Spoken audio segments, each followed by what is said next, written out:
Ok, dobar dan, dobrodošli na prezentaciju kako aplicirati za univerzitet na Sjedinjenim Američkim Državama korak po korak.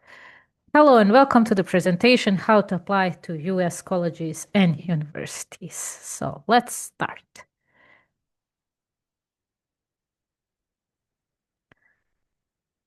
First, we need to discuss a couple of things that I will mention and go throughout in this presentation. I will be discussing timelines, some deadlines, some application components, and I will touch briefly on a scholarship application.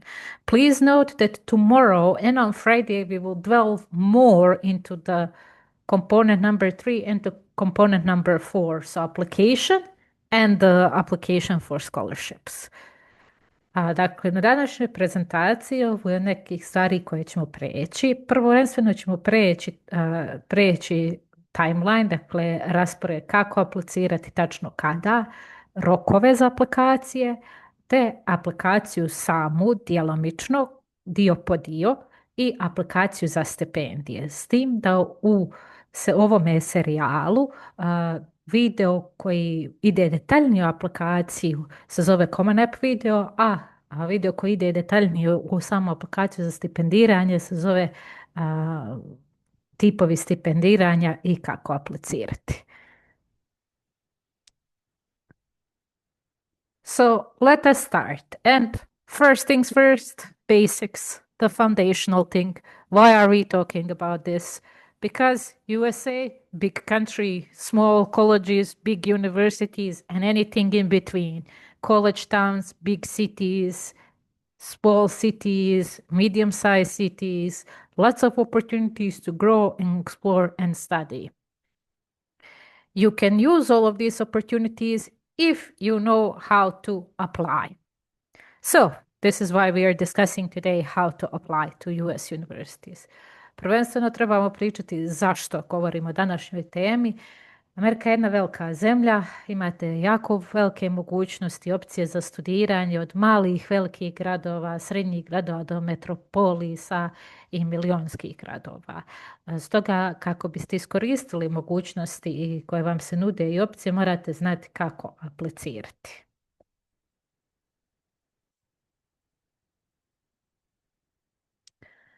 So, let's discuss timeline. This is our hypothetical road. You are currently here at the start of your journey, meaning you haven't really started any application components thus far. Now it's time to prepare to go throughout this road and hopefully eventually end up at your desired university or college. Dakle, sada ćemo govoriti kako otprilike teku aplikacije, odnosno što možete očekivati u vremenskim različitim periodima. Ovo je naš put do studiranja. Vi ste na samom početnom putu, dakle na polaznoj točki, na startu. Sada istražujete, gledate što želite studirati, vjerovatno i googlate sami ili pak razmišljate koje su vam opcije. Vaš kraj puta idealno je sami upis na američki univerzitet. So, most US colleges and universities do adhere to more or less universal timeline for the application or admission process. In the summer, application comes available. In the fall, you have your first or early deadlines, and in the winter, you have your secondary or regular deadlines.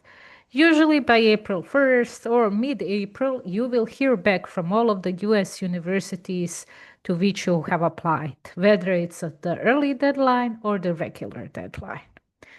Meaning you will know your options in terms of the USA latest by middle of April. By May 1st, you have to indicate your choice, meaning you have to choose your university. So in a hypothetical scenario where I have applied one university early and two regular, it is now April 15th. I know the responses of all three unis. I have been accepted.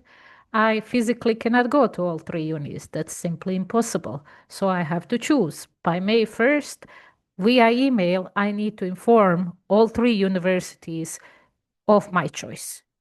And by that, I mean, if I have chosen, let's say, first university, I need to say to first university, thank you, I'm coming. Please send additional documents. To second and third, I will simply respond, thank you. Unfortunately, I'm not coming to your university. Regardless if you have been granted a scholarship or not, still the entire process is up to you, meaning you own this entire process. Ovo je neki standardni vremenski poredak, tako da kažem, kako ide aplikacije. Većina američkih univerziteta se zapravo pridržava ovog vremenskog perioda. Ljeto je kada aplikacije postanu otvorene, kada možete početi aplicirati. U ranu jesen je prvi rani rok, u zimu je drugi ili regularni rok. Do aprila ćete čuti od vaših fakulteta povratne informacije, odgovore da li ste primljeni ili ne. I do 1. maja morate odlučiti zapravo na koji fakultet ćete ići. Koliko sam hipotetski u ovom scenariju aplicirala na 3 fakulteta, jedan na ranijem roku ili 2 na standardnom roku, ja ću od sva 3 fakulteta čuti povratne informacije najkasnije do polovine aprila. Te do 1. maja moram odlučiti na koji od ta 3 fakulteta idem i obavijestiti fakultete putem e-maila da li prihvaćam njihovu ponudu za mjesto za studenta i stipendiju ili ne. Okay, so let's talk the headlines and admission plans. In general, very simple, to keep this very simple, there are 3. I will explain more in detail.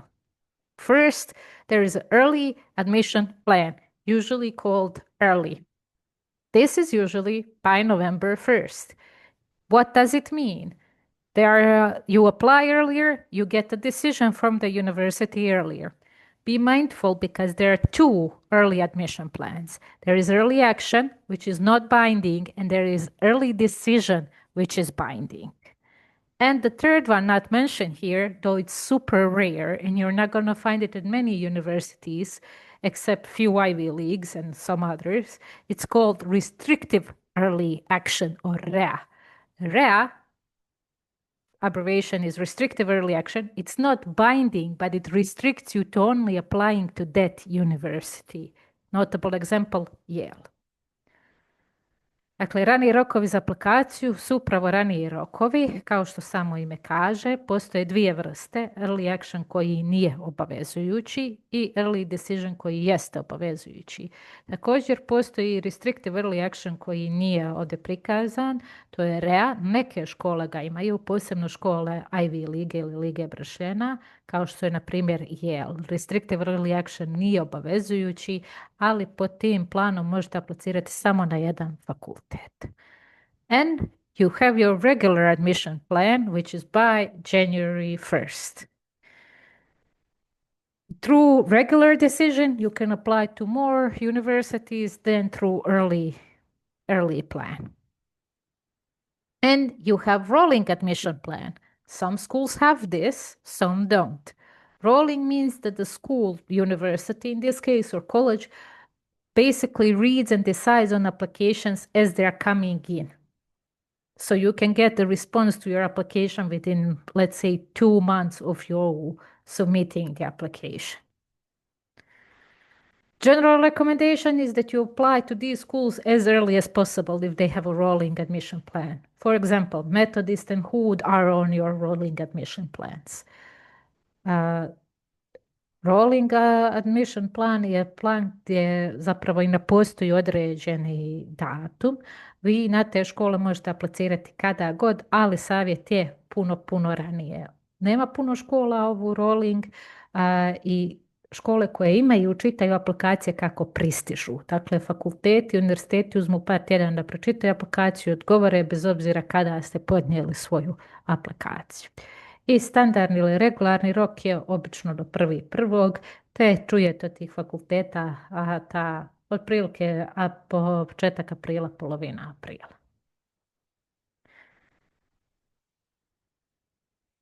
What do you need? What components do you need? What is your responsibility? What is the responsibility of a school? So you need your transcripts of your previous high school if you're attending UWC. If not, you need high school transcripts for all the years of your high school education. Online application to the university, financial aid application, following financial aid documents, letters of reference or recommendation letters, and you have to write a college essay or commonly referred to personal statement. What is sent by you? You are sending the applications, both the financial aid one for the scholarships, additional documents attached to these applications, online application for the university, personal statement or college essay. What is sent by your school, or if you have university counselors, references and your transcripts. Dakle, što se šalje? Šalje se sljedeća dokumentacija, tražiš sljedeća dokumentacija za upis svjedočanstva, svjedočanstvo svih godina srednje škole koju ste pohađali, online aplikacija za prijavu na univerzitet, aplikacija za prijavu na stipendiju i prateća financijska dokumentacija, pisma preporuke, te morate napisati jedan esej. Ono što vi kao aplikant šaljete je online aplikaciju, aplikaciju za stipendiju uz prateću dokumentaciju i esej. Ono što vaša škola šalje, savjetnik, pedagog ili slično, su pisma preporuke i vaša svjedočanstva. So now let's discuss online application to the university. Common App. If this referred to it Common App, it gets pretty confusing sometimes. This is the general image I usually get from students when I refer to as Common App. So we are going to break it down a bit today. If you want to see really the components section by section of it, we're going to do that tomorrow at tomorrow's presentation. Dakle, Common App je online aplikacija za američke univerzitete. Većinom je jako nabiti zbunjujuća studentima. Ako vas pak interesuje da prođete korak po korak kroz aplikaciju, savjetujem vam da pogledate Common App video koji je uključen u ovome serijalu. Danas ćemo samo se osvrnuti na aplikaciju. So, what is Common App? It has 7 sections. The 7 sections of the Common App is your profile, section about family, section about education, about testing, activities, writing, courses, and grades section. Common App opens August 1st. Please do not enter it now. Please do not meddle into Common App right now. All sections of the Common App must be completed and submitted by the appropriate deadline to the school of your choice. The link for Common App, and it has pretty cool, useful resources, is commonapp.org. Again, if you try to open this website now and start your Common App, it will not be valid for your generation because the Common App hasn't been opened for the class of 2026. Što je Common App? Online aplikacija sa 7 sekcija ili tako da kažemo 7 paragrafa koje trebate ispuniti. Kao što su profil, informacije o obitelji, informacije o vašem obrazovanju, informacije o standardiziranim testovima koje ste uzmali, vašim aktivnostima, pisanje, esej i informacije o predmetima koje ste imali i ocjenama. Uvijek se otvara augusta 1. Web stranica je commonapp.org. Savjet je da ukoliko ovo gledate prije augusta 1. da ne otvarate stranicu, ne pokušavate otvoriti Common App zato što Common App za generaciju 25-26 se otvara augusta 1. Sve ove sekcije, svi ovi paragraf, 7 paragrafa Common Appa moraju biti ispunjeni i dostavljeni, odnosno morate kliknuti submit do određenog naravno aplikacijskog roka sukladno koji aplikacijski rok ste izabrali i fakultet. What is the important section where you have a very good control of your application? Besides these 7 sections, most of these sections are pretty, put this information in here, very simple. It will take you time, yes, but they're not saying much about you. The section that will say a lot about you and where you have the full control to kind of shine and present yourself in the best possible light is the writing section, because it has a component of personal statement and activities. In essence, you are saying to universities in this section, I'm a great student. I would be amazing addition to your university. Here's everything that I have done outside my classroom. Dakle, pored ovih 7 paragrafa u Common Appu, onaj najvažniji paragraf ili dio aplikacije, tako da kažemo, je upravo ta writing sekcija, pisanje. Jer u tome dijelu pišete esej i predstavljate aktivnosti koje ste radili van učionice. I to je najbitniji dio vašeg Common Appa, jer svi ovi ostali dijelovi Common Appa su zapravo poprilično nekako suhi, tako da kažemo, jer u biti samo unosite informacije kao što su adrese, kao što su imena i slično. Dok u sekciji pod writing, pisanje, vi zapravo imate priliku predstaviti sebe u najboljem mogućem svjetlu, reći fakultetu, hej, ja bilo super dodatak vašem fakultetu, vašem univerzitetu, ovo je sve što sam radila u svom životu van okvira škole. Things to remember. Start filling out Common App on time as soon as possible in August. Please note it opens August 1st. Don't enter it before. Practice, please, personal statement writing and activities writing. And of course, submit Common App on time. Don't be late with submitting the Common App to your chosen universities. And of course, read emails. That is very important that you read emails sent to you by your school, sent to you by your university or college. Veoma važno je da počnete ispunjavati Common App što je prije moguće. Ona se otvara 1.8. Da vježbate pisanje eseja i pisanje, opisivanje vaše aktivnosti prije nego što zapravo kliknete submit i da podnesete aplikaciju, odnosno kliknete submit na aplikaciji na Common Appu na vrijeme do roka aplikacije i da naravno čitate vaše e-mailove i provjeravate vaš inbox. Now let's talk briefly about scholarships, because I did mention that the important component of how to apply is actually applying for scholarships in case you need the scholarships. US universities tend to be very generous with scholarship giving. There's a couple of different scholarships options. We will delve more into this at Friday session, where we will be talking specifically how to apply for these type of scholarships and more about the type of the scholarship. I'm now kind of skimming through them, generally talking about them. Sada ćemo kratko pričati o stipendijama, ali ako želite pogledati detaljnije stipendije, kako tačno aplicirati za stipendije, onda pogledajte video na vrste stipendija i kako aplicirati. Sada praktično prolazimo, što bi rekli, bird's eye view, dakle kao ptica, te spomenut ćemo ih više generalno, a u detalje možete pogledati video na vrste stipendija. There are different types of scholarships. Need-based is your financial aid, and non-need-based is based on your sports, talent, or merit. There are many scholarship opportunities out there, so have this in mind. Need-based stipendije su u biti financijska podrška, a non-need-based stipendije su putem sporta ili merita zasluge. I trebate znati da postoje poprilično izdašne stipendije, velikodušne stipendije za studiranje u Americi. So let's break them down.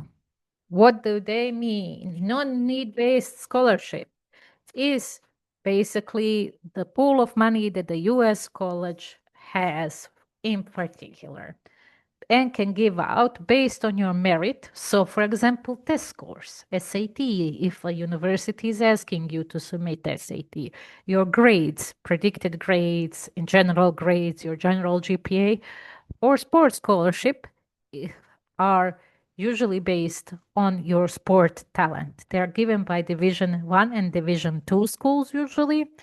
And if you practice any kind of sport, there might be a good chance for you getting a sports scholarship. There is a particular application process for sports scholarships, so please have this in mind. Merit scholarships tend to be highly competitive. There is no specific application attached to them because transcripts are sent by your school as the application process is going on. But you need to have good GPA, good scores, good grades.